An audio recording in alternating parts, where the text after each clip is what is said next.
Salve todos os irmãos com a paz do Santo Rei Celestial Jesus Nazareno. Irmãos, só relembrando aqui, irmãos, né, no vídeo anterior aí, no vídeo número 19 aí, eu compartilhei com os irmãos o significado do cavaleiro branco, né, que não é o anticristo, tá? É o despertar da noiva, tá? Até deixei as passagens bíblicas aí, né? Apocalipse capítulo 6, versículo 1, né, que fala sobre o cavaleiro branco, que ele veio, né, com um arco na mão, né, com um arco na mão, sem flecha, né, porque a flecha simboliza violência, sangue, força, ódio, tudo que é de ruim, né, é perigoso, né, e o arco sem a flecha, ele é inofensivo, né, quer dizer que vem em paz, né. Porém, tem as características, né, que ele saiu vencendo e conquistando, né, vencendo e conquistando quem? Todas as nações, de todos os povos, raças, tribos e línguas, né? E receber uma coroa, né? E todo o cavaleiro branco que é visto em todos os livros, desde os profetas, né, até no atual, é Jesus, né? Que recebeu a coroa de rei é Jesus, né? Jesus Nazareno, saiu vencendo e conquistando todas as nações, né? Sem o uso da violência, que é simbolizado por esse evento aqui, ó. Né, o despertar da noiva lá, né? Então, toque de trombeta, os anjos cantando, né? Todo mundo batendo palma, os anjos batendo palma no céu e nós tentando acompanhar o ritmo, né? Aqui da terra, né? Cada um no seu país entendia na sua língua, né? Assim como aconteceu na época de Pentecostes, né? Marcou o despertar da noiva, né? Saiu vencendo e conquistando a igrejas de todas as nações, pessoas, né? De todas as nações, sem o uso da violência. Esse é o significado do cavaleiro branco, tá, irmãos? Tá. Agora vamos voltar aqui pro cavaleiro negro, né? Tá? Tem uma irmã brasileira que mora nos Estados Unidos, né? O nome dela é Lisa Rios, tá? Ela teve revelações aí, tá tendo várias, né, revelações também a respeito dos últimos acontecimentos, tá? Só lembrando os irmãos aí que na época do profeta Daniel, antes de Daniel ministrar a profecia, Deus começou a falar com Jeremias, né? Falou com os três ao mesmo tempo. Depois Daniel e por último Ezequiel, né, que era sacerdote lá, tá? Os três viviam na mesma época, tá? E nos tempos atuais, né, Deus está falando com várias pessoas, né? Porém, precisamos entender o código profético. Profecia carrega código, tá? Número 3, número 7, número 12, número 40, tá? E Deus usa muito o simbolismo, tá? Muita parábola, assim como Jesus, né? Para a gente discernir o que vem de Deus e o que não é. Amém? Tá. Esse outro evento aqui que Deus me mostrou, né? Onde eu vi uma casa, ela havia uma rachadura, né, na parede de 3 dedos assim, ó, né? Havia uma rachadura na parede de 3 dedos, né? Dava até para ver a claridade do lado de fora, né? E havia os 4 cavalos do Apocalipse estavam lá. E o primeiro saiu. E havia uma porta estreita. Eles estavam num ambiente bem apertado, né? Era bem apertado, é bem menor que essa sala aqui, bem apertadinho assim, né? E a casa estava quase caindo e saiu o primeiro. O primeiro saiu, né? O primeiro saiu, que era o cavalo branco, né? Aí então a rachadura aumentou. A rachadura que era de 3 dedos assim, ó, ficou gigantona assim, ó, ficou bem grandona mesmo assim. A casa já ia cair, né? Aí o que aconteceu? Aí depois que o primeiro saiu, não demorou muito, saiu os outros 3. Questão assim de segundos, né? Só que o que foi diferente? Que os 3 saíram, esse aqui saiu sozinho. E na sequência saiu os 3 juntos. Veio um atrás do outro, né? Saiu o vermelho, depois saiu o preto e depois saiu o sem cor, né? Que algumas traduções chamam de amarelo. Saiu também, tá? Essa é a sequência dos eventos, né? O primeiro, o despertar da noiva, marcado o cavaleiro branco com o despertar da noiva, né? Quando acontecesse o despertar da noiva, descrito no Mateus capítulo 25 lá, né? Mateus 25, de 5 a 6 lá, a igreja vai ter poucos dias, ou talvez semanas, no máximo, acho que nem meses, tá? Para acordar, para se preparar, porque o que acontece? As sequências, elas viram rápido, não vai parar, né? O Cavaleiro Negro, o Vermelho, né? Guerra Civil, o mundo todo, aí vai desandar tudo, tá? Lembrando aqui que a casa tava com um rachador desse tamanho, né? Depois que o branco saiu, depois que os outros 3 saíram, a casa desabou, né? A rachadura aumentou, a casa desabou. A casa simboliza o mundo, né? Caos por toda a humanidade. A grande tribulação começa aqui, ó, no segundo selo, tá? A grande tribulação começa ali no segundo selo ali, tá? Os eventos, as dores de parto, né? As dores de parto começam ali no segundo selo. Aí o anticristo apresenta por aqui, né? Entre do quarto em diante ali, já, o mundo já está em causa e o anticristo já dá as caras aí, tá joia? Tá, irmãos, que mais? Tá, vamos aqui no cavalo preto, né? Cavaleiro preto, o verdadeiro significado do cavaleiro preto de Apocalipse, né? Vamos lá. Cadê? Cavaleiro negro do Apocalipse. O verdadeiro significado, tá? Olhei e vi, né? Olhei e vi um cavalo preto, né? Um cavalo preto. E o seu cavaleiro tinha uma balança na mão. Vamos verificar a balança aqui, irmãos. O que significa aquela balança na mão? Ó, Provérbios, capítulo 20, no versículo 10 e no versículo 23. O que significa aquela balança na mão, né? Tá, vamos ver aqui. O significado da balança na mão. Mateus, Provérbios. Calma aí. Caramba. Não posso perder essa passagem bíblica aqui. Tá. Vamos lá. Provérbios, capítulo 20, versículo 10, tá? Aqui, ó. Estamos no 21, né? Vamos no original aqui, tá? Capítulo 20, no versículo 10. Cadê?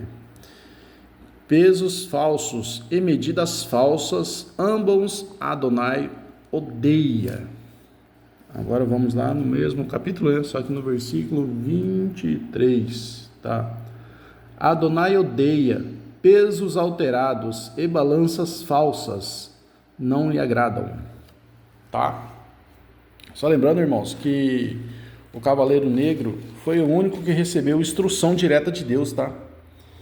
Então ele vem com a balança da justiça, um mensageiro da justiça, tá? Tá. Balança na mão, né? Cadê? Olhei, o reino de Deus é como um homem... Não, isso aqui não é o... Cadê o... Calma aí. Vamos lá. Aqui. Tá. Uma balança na mão. Ouvi o que parecia ser uma voz que vinha do meio dos 4 seres vivos. Aqui, ó. Uma voz que vinha, né? Ele viu. Deus deu instrução para ele, né? Deus estava no meio do trono dos 4 seres vivos e falou diretamente com ele. Né? Foi o único. 0,5 quilo de trigo custa o que você gasta um dia inteiro de trabalho. E 1,5 quilo de cevada custa a mesma coisa. Tá, vamos lá. Profecias, códigos proféticos. Aqui, irmãos, ó. Aqui fala de trigo e cevada, né? Vamos lá. O semeador, né? Mateus, capítulo 13... Versículo 24. Jesus contou a tua parábola e disse ao povo. Isso aqui é importante, ó. Estamos seguindo a sequência dos eventos, tá? É um pouco aqui, um pouco ali. Como profetizou Isaías, capítulo 28, versículo... Qual que é o versículo? 10, né? De preceito em preceito, de linha por linha. Ó, no original, tá? De preceito em preceito, de linha por linha, né? Só que como ela é da direita para a esquerda, né? Cadê? Um pequeno trecho aqui, outro pequeno trecho ali, tá? Então o código profético ele está espalhado. Ele está espalhado por todas, aqui ó, tem que ir um pouco ali, um pouco aqui, e tem que ter o Espírito Santo. tá? Se não tiver a ajuda do Espírito Santo, não consegue montar o quebra-cabeça, tá? Então vamos lá. Lá, Apocalipse capítulo 6, né? Fala do trigo e da cevada, tá? Vamos entender o que significa isso. Mateus capítulo 13, no versículo 24, né? Jesus contou outra parábola a respeito do povo, diz, né? O reino de Deus, né, é como um homem que semeou sementes boas, né, na terra. Certa noite, quando estavam dormindo, veio o inimigo e semeou no meio do trigo uma erva ruim, chamada de joio. Aqui nessa parábola, irmãos, já estamos falando de joio e de trigo, tá? Uma erva ruim chamada joio, e depois foi embora. Quando as plantas cresceram, formaram espigas, o joio apareceu. Aí os empregados do dono da terra, que é Deus, né? Os empregados são os anjos, chegaram e disseram: Patrão, o senhor quer que nós semeemos as boas? Patrão, o senhor semeou sementes boas em suas terras. E de onde será que veio esse joio? Foi algum inimigo que fez isso? Respondeu ele, né? Eles perguntaram: Senhor, quer que a gente arranque o joio? Olha só, irmãos, esse evento aqui, ó, presta bem atenção. Aqui tem um código profético também, assim como Isaías falou, de preceito sobre preceito, de linha por linha, um pouco aqui e um pouco ali, tá? Não, respondeu Deus, né? Porque quando vocês forem tirar o joio, poderão arrancar também o trigo, tá? Deixem o trigo e o joio cresçam juntos, vão crescer juntos, tá? Até o tempo da colheita, que é o arrebatamento. Então, ou o dia do Senhor, né? Não arrebatamento, tá? Dia da colheita, ou o Senhor, né? Os últimos dias, né? O fim dos tempos. Então eu direi aos trabalhadores que vão fazer a colheita, que vão fazer o arrebatamento, né? Arranquem primeiro o joio. Vixe, as pessoas ruins. Ou seja, porque, ó, arranquem primeiro. Traga juízo primeiro. Traga o juízo. Traga primeiro a grande tribulação e destrua todas as pessoas ruins, tá? Arranquem primeiro o joio. Amarrem os feixes para ser queimado. Depois, e não antes, ó, depois da grande tribulação, depois de Deus trazer todo o juízo, tragam o trigo e ponham no meu depósito, no céu, né? Entendeu, irmãos? Depois, outro preceito aqui, tá? Arranquem primeiro o joio. Com a grande tribulação, vai sacudir a terra. Por isso aqui, ó. Por isso que acontece aqui, ó. Tá, vamos lá. Cadê? Deixa eu... Por isso aqui em Apocalipse, capítulo 7, né? Ó, no 7 fala aqui, ó. Cadê o anjo disse? Não, ó, o que o anjo disse aqui, ó, no capítulo 7. Não façam estragos na terra, nem no mar, nem nas árvores, tá? Aqui, ó, terra, árvore e mar são código profético, são pessoas grandes, pequenas e importantes, né? Ou pessoas comuns, né? Cadê? Não façam estragos na terra, nem no mar, até que marquemos com o sinete a testa dos servos do nosso Deus, entendeu? Deus está selando, está colocando um rebanho dele em segurança. Depois o juízo vai vir sobre o joio, tá? Mas o seu povo vai estar seguro debaixo da proteção de suas mãos, tá? Vamos lá. Voltando no cavaleiro. Então todo mundo já entendeu, né? Aqui, ó. Se trigo são as pessoas boas e o joio são as pessoas ruins, só que aqui não fala de joio. Cadê? Aqui fala de cevada, tá? E os dois são bons. Aqui, ó. Trigo e cevada. Os dois têm valor, só que o trigo vale mais, tá? Por quê, irmãos? Aqui, ó. Agora vamos aqui, ó. Voltar de novo. Isaías 28:10. Preceito sobre preceito, um pouco aqui, um pouco ali. Beleza. Agora nós vamos lá em Daniel, ó. Profeta Daniel. Deixa eu ver aqui. Vamos montar o quebra-cabeça aqui, só com a ajuda do Espírito Santo, porque é impossível. Humanamente possível. Ezequiel. Cadê Daniel? Um trabalho que é simples, irmãos, mas é poderoso. Daniel capítulo 12. Vamos entender aqui. Por que que o trigo vale mais que o joio? Tá aqui, ó, Daniel capítulo 12. Cadê? Tá, aqui, ó. Daniel capítulo 12. Tá, aqui fala sobre o arrebatamento, tá, irmãos? O Cavaleiro Negro também, né? E nesse momento aparecerá o anjo Miguel. Isso aqui eu não vou poder mais compartilhar com vocês, tá? O protetor do povo de Deus. Será um tempo de grandes dificuldades como nunca houve desde que as nações existem. Mas quem já assistiu o vídeo lá já sabe, né? Só que daqui para frente não vou mais poder falar. Questão de segurança. Mas nesse tempo serão salvos os povos que tiverem escrito seus nomes escritos no livro da vida, né? Muitos do que já tiverem morrido reviverão. Uns terão a vida eterna e outros sofrerão um castigo eterno. Aqui, irmãos, ó a diferença do joio e do trigo está aqui, ó, no versículo 3.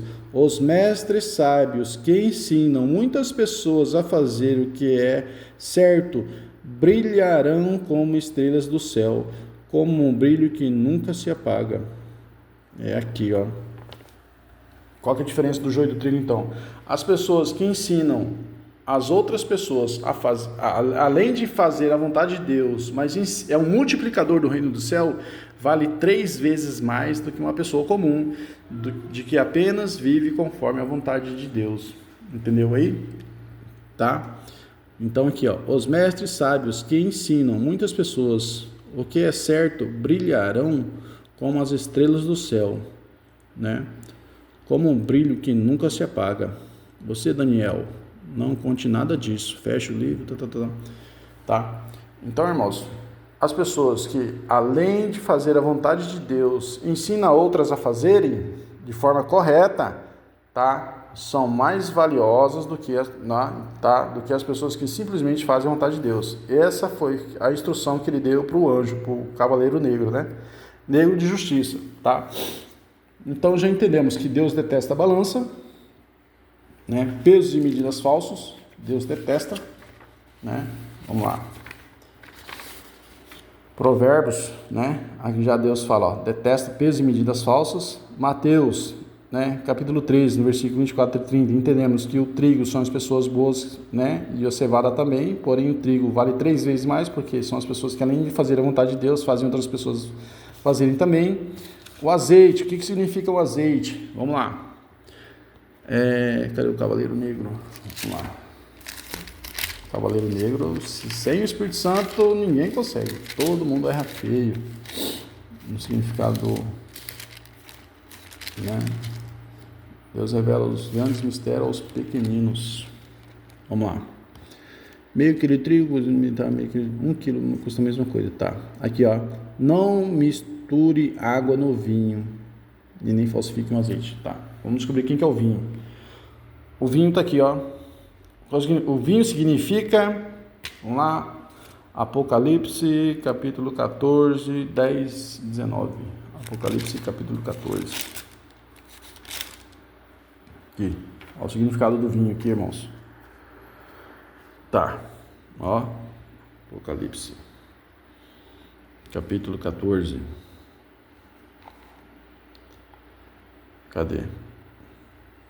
Vi um terceiro anjo e o segundo dizendo com voz forte: aqueles que adoraram ao monstro e a sua imagem e receberam o sinal na testa ou na mão, beberão do vinho de Deus, o vinho da sua ira, que se derramou puro na taça do seu furor. Ó, antes desse juízo aqui, ó, esse mensageiro, Cavaleiro Negro, ó, não misture água no vinho, tá? Lá no Apocalipse 14, já fala, né? Vinho puro do furor da ira de Deus, tá? Não é para ter dó nem piedade, é para trazer a justiça, tá? O significado do vinho. E esse mensageiro, esse Cavaleiro Negro, que é o Cavaleiro da Justiça, tá? Não falsifique o azeite. Vamos lá? Aqui, ó. Não falsifique o azeite. Vamos lá, irmãos. O que é o azeite? Vamos raciocinar aqui. O que é o azeite? Para que era usado o azeite na Bíblia? De Gênesis e Apocalipse. Azeite. O azeite é para ungir. Ungir. E quem que é ungido de Deus? Ungido. É o Messias. E o Messias é o Evangelho. Evangelho. O Evangelho. E o que o Evangelho diz? O Evangelho que dá vida, né? Fazer a vontade de Deus, crer, né? Não basta só crer, tá? Além de crer, é preciso fazer a vontade de Deus. Tá? A fé sem... os irmãos entendem muito errado, ó. A fé sem obras, ela é morta. Mas ninguém é salvo pelas obras. É salvo pela graça? Também não. Vai nessa não, tá? É tudo um conjunto, irmãos. Tá? Toda árvore que não der frutos é cortada e jogada fora. Vamos analisar aqui. Se eu creio em Jesus, eu vou viver conforme os ensinamentos de Jesus, conforme o Santo Evangelho, tá? Eu vou dar frutos, amor, caridade, compaixão, misericórdia, justiça, entenderam aí? Tá? Não adianta você fazer obras. As obras são simplesmente consequências da minha fé em Jesus, da minha entrega, da minha conexão com Ele. Se eu sou conectado com Deus, se eu estou enxertado aqui em Jesus, que é a videira verdadeira, se eu estou conectado com Ele mesmo, de corpo, alma e espírito, eu vou dar frutos, tá? Então, não é que eu serei salvo pela obra. Salvo tem gente que diz, não adianta, porque prega, né, que é somente pela graça. Não é assim não, irmãos. A graça é o seguinte, a graça já foi dada. Aqui, ó, o Santo Evangelho. Jesus está de braços abertos para me receber desde que eu me arrependa dos meus pecados e retorne para Ele. Essa é a graça, tá? Mas eu preciso me posicionar. Me afastar do pecado, viver conforme a palavra dele, perdoar as pessoas, exercitar a caridade, tá? Porque se eu for me deixar, é só pela graça, então, que perde o sentido, irmãos, tá? Não é assim, também não é assim não, tá? É muito, essa questão da graça, o pessoal distorce muito. Só lembrando que é aquele demônio, né? Aquele capiroto de alto nível lá, de orelha pontuda, cabelo branco, que causa todo esse transtorno aí no meio dos irmãos, né? Então vamos resumir aqui, Cavaleiro Preto, né? Tá, todo mundo já aprendeu os códigos aqui, né? E as passagens bíblicas, tá? Toda passagem bíblica de unção, né, é a respeito disso aí. O vinho tá lá, Apocalipse capítulo 14, 10, 11, Mateus capítulo 13, né? Fala do joio e do trigo, significado, né? Provérbios fala da balança, tá joia? 10 e 23, então vamos lá. Olhei e vi um cavalo preto, e o seu cavaleiro tinha uma balança na mão. Não tem nada a ver com fome, tá? Comida. É tudo um código profético, tá? Ouviu que parecia ser uma voz que vinha do meio. Deus dando instrução, ó. Deus dando instrução direta para o cavaleiro negro, para o mensageiro dele, tá? Para o mensageiro dele, tá? Meio quilo de trigo custa o que você gasta um dia inteiro de trabalho, e um quilo e meio de cevada custa a mesma coisa. Ou seja, as pessoas, como a gente aprendeu lá em Daniel capítulo 12, lá, né? As pessoas que ensinam as pessoas a fazerem a vontade de Deus, além de fazer a vontade de Deus, mas ensinam outros a fazerem, né? São mais valiosas para Deus, tá? Do que as pessoas que simplesmente fazem a vontade de Deus. Amém? Ali na colheita ali, tá? Na hora da colheita. Tá? O galardão, irmãos, só vai receber o galardão, tá? O galardão, vou contar aqui, tá? Teve um irmão que compartilhou comigo o galardão. Havia um portal no céu, né? Onde os arrebatados passavam por aquele portal e ganhavam asas de anjo, tá? O que é o galardão? Você vai recuperar aquilo que você perdeu, tá? Vai receber asas de anjos e ter acesso a todos os lugares do reino dos céus. Agora veja bem, Deus trata todo mundo igual. A lei é igual para todos, tá? A lei é igual para todos. Não matarás, não roubarás. Deus trata todos com justiça. Deus trata todos com justiça. Porém, irmãos, aquelas pessoas que, além de fazer a vontade de Deus, é um multiplicador no reino de Deus, Deus tem um zelo muito maior por elas, tá? Então não cai nessa não, que todo mundo é igual. Ó, O próprio Isaías diz, existem vasos, ele faz analogia com pessoas, né, vasos que são usados para o cotidiano, mas existem vasos que são usados no altar, que são vasos de honra, tá? Então não é igual não, tá? Porém, um vaso comum pode se tornar um vaso de honra, desde que ele queira, né? Falar, não, além de parar de ser covarde, além de viver conforme Jesus ensinou, vou ser o multiplicador do seu reino aqui na terra.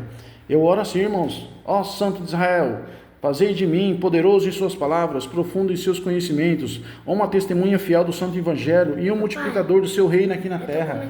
Eu sempre peço isso para Deus, eu falo isso aí, né? No meu serviço os caras me chamam de louco, na minha família também, entendeu? Mas eu não ligo não, tá? Põe apelido na gente, mas não tô nem não, tá? Vou ter vergonha de Jesus, do Santo Evangelho? Esses dias eu estava no meio de eu vi, né, num vídeo na internet aí, num pastor que pediu para os irmãos bater palma. O pastor mesmo se acovardou ali, o pregador, porque o outro pastor falou que não era para bater palma para Jesus. Eu batia palma e saía daquela igreja. Falei, não, o senhor está errado. E se eu estivesse lá no meio do povão, lá, eu batia palma, eu afrontava, fazia igual Jesus, igual João Batista. Batia palma, se é palma para Jesus é maior que todos, irmãos. Agora fica aí, todo mundo se acovardou lá, até, desculpa, não sabia que era assim, não sei o quê. Pelo amor de Deus, tá? Vocês têm que saber de que lado vocês ficam. Se vai seguir os homens, né? Se vai abaixar a cabeça para o homem, ou se, porque, eu já estive diante de Jesus, no tribunal de rei, sei que não tem jeito não, tá? Eu pedi para o Espírito Santo, né? O Espírito Santo me levou até lá, o Espírito Santo ficou do meu lado. O Espírito Santo não falou nada, falou, agora é só entre você e o rei. Ali é só nós dois. Aí estava um livro desse tamanho escrito, tudo que eu tinha feito na terra, Jesus só anotando. Eita, tô lascado agora. Então, para de ser covardes, tá? Tome posicionamento. Amém? Então, cavaleiro negro, esse aí, tá? O trigo e a cevada são as pessoas, o trigo são as pessoas que valem mais. Ele vem com a balança na mão, porque Deus odeia a justiça desse mundo, esse mundo está todo desequilibrado, né? E ele vai trazer, a justiça dele vai ser, ele vai pegar o rico, o pobre, vai pegar o presidente, o ministro da STF, vai arregaçar com todo mundo. Até o mendigo, o morador de rua, vai receber a mesma taca, a mesma voadeira, entendeu? Ele vai trazer a mesma praga, fome, peste para todo mundo, não vai ter dó e piedade de ninguém, tá? Por isso que diz aqui, a balança na mão, tá? Provérbios, significado da balança, Provérbios capítulo 20, versículo 10 e 23, tá? Mateus, significado do joio do trigo, o vinho está em Apocalipse capítulo 14, 10 e 19, e o azeite é ungido, né? O Santo Rei Celestial não falsifica o azeite, né? O Santo Evangelho não falsifica, não distorce as palavras de Jesus, tá? Você gostando ou não. O Santo Rei Celestial disse, após a tribulação daqueles dias, é após, então você quer ir antes, você vai, mas de outra forma, vai no juízo, vai ser arrebatado de doença, de fome, de peste, de outra forma, mas não no corpo transformado, porque o próprio Jesus disse, após a tribulação daqueles dias, né, você verá o Filho do Homem vindo sobre as nuvens com grande poder e glória. E até no 3 aqui também, está criptado ali, no Mateus 3 ali, né, cadê? Mateus capítulo 13, do joio, né? Aqui, primeiro vem o quê? Vem juízo para quem? Para o joio. Depois ele vai pegar o trigo e levar para o seu celeiro. Primeiro ele fala, primeiro arranque o joio agora e jogue no fogo. Depois pega o trigo e tira do celeiro. Lembra dos vídeos anteriores aqui? Provérbios 14, né? A casa dos maus serão destruídas, a casa dos justos ficará de pé. Os asteroides caíam só na casa das pessoas ruins. Vinha fogo, juízo só nas pessoas ruins. A casa dos justos ficava de pé, irmãos. Amém? Tá, desculpa aí eu ter exaltado aí que eu... Maria, só de lembrar aqui, a covardia daquele pastor lá, aquele pregador lá, o meu coração ferve, sabe? Acho que é por isso que eu não dou testemunho dele nas igrejas, porque senão ia ser expulso de todas as igrejas, hein? Mas eu falo de Jesus no meu trabalho, com a minha família, né? Apesar de eles ficarem zoando com a minha cara, mas não estou nem não. Amém? Então, esse é o significado do cavaleiro preto, tá? E o cavaleiro branco tá no vídeo 19 aí, tá? A irmã Lisa Rios aí tá tendo bastante revelação, interessante os irmãos estão acompanhando aí, tá? O canal dela é Lisa Rios, tá? E os códigos proféticos, tá? Peça discernimento para Deus para que vocês não sejam enganados aí, tá? Aqui não existe like, ó, não existe. Deus não precisa de like, Deus não precisa de inscrito, Deus não precisa de comentário, Deus não precisa de pix de ninguém. Amém? Teve um irmão que falou, irmão, por que você não desbloqueou o comentário? Não, ó, não preciso convencer ninguém de nada não, tá? A palavra tá aí, tá? O juízo vai vir, recebeu bem, não recebeu, amém. Segura a onda, né? E aguenta o chicote, tá? Então fique com Deus aí, irmãos, e até a próxima revelação.